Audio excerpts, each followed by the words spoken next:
possible. Cette émission qui vante les mérites de ces entrepreneurs togolais qui n'hésitent pas un instant d'user de leur génie de créateur pour révolutionner les domaines dans lesquels il reste beaucoup à faire dans notre pays.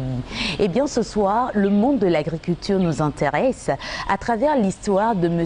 Agbaligno qui cultive le champignon. Voici son identité visuelle, on revient juste après.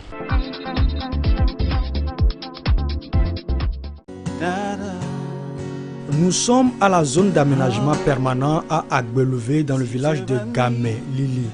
Une zone créée par l'État pour assurer l'accompagnement des planteurs en leur fournissant intrants et semences.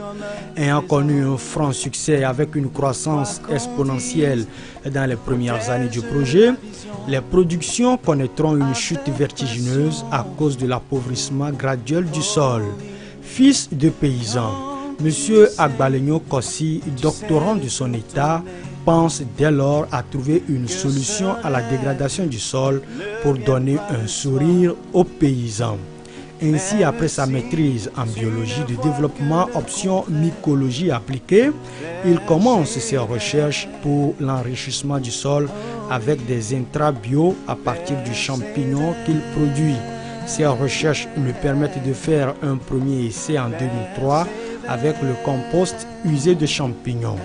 Avec les premiers résultats très promoteurs grâce à des tests effectués dans quelques plantations, puis avec l'appui financier de l'ambassade de France et du Fonds pour l'environnement mondial, il pousse plus loin ses recherches pour finalement sortir 2 intrants bio exceptionnels, notamment biofertilisants et bio-insecticides qui font le bonheur des paysans sous le label Champigro dans son laboratoire à Tchévier.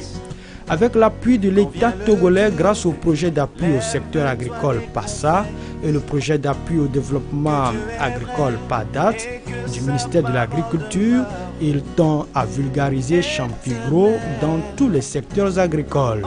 Jeunes filles et jeunes hommes, comme M. Agbaligno Kossi, l'émergence du Togo dépend aussi de toi.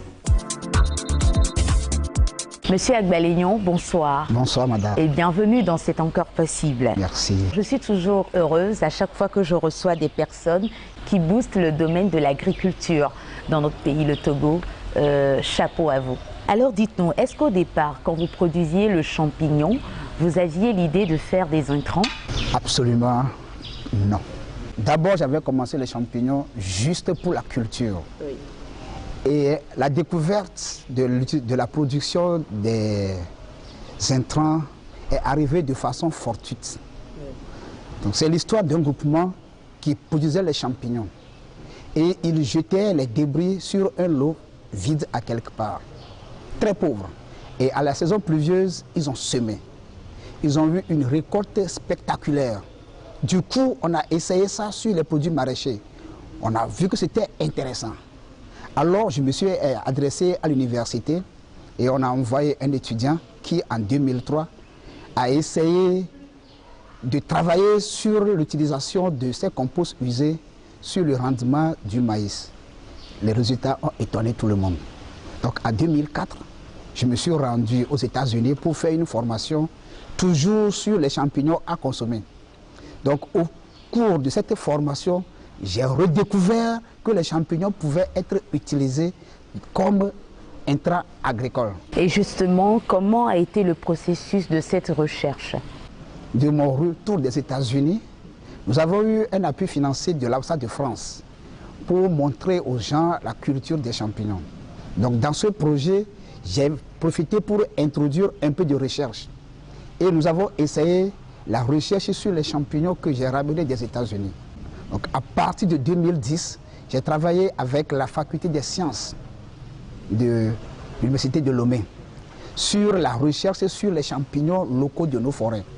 C'est à partir de là que j'ai découvert des champignons qui pouvaient jouer le rôle de ces champignons-là. C'est ainsi qu'en 2012, j'ai réussi à mettre au point une façon très simple pour produire les biofertilisants à partir des champignons. Quelle est la particularité de vos produits, c'est-à-dire de vos intrants? Voilà. Ce domaine est encore vierge. C'est aujourd'hui que la science découvre qu'en fait, les champignons participent à la nutrition de la plante. à deux niveaux. Tout ce qui est déposé comme matière organique doit redonner de la matière minérale, c'est-à-dire l'engrais utilisé par les plantes.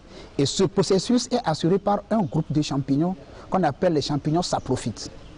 Une fois que la matière minérale est libérée, il y a un autre groupe de champignons qu'on appelle des champignons symbiotiques. Ceux-ci vivent sur la racine de la plante. Ils ont besoin du sucre, mais ne peuvent pas en fabriquer parce qu'ils n'ont pas la chlorophylle. Alors ils s'entendent avec la plante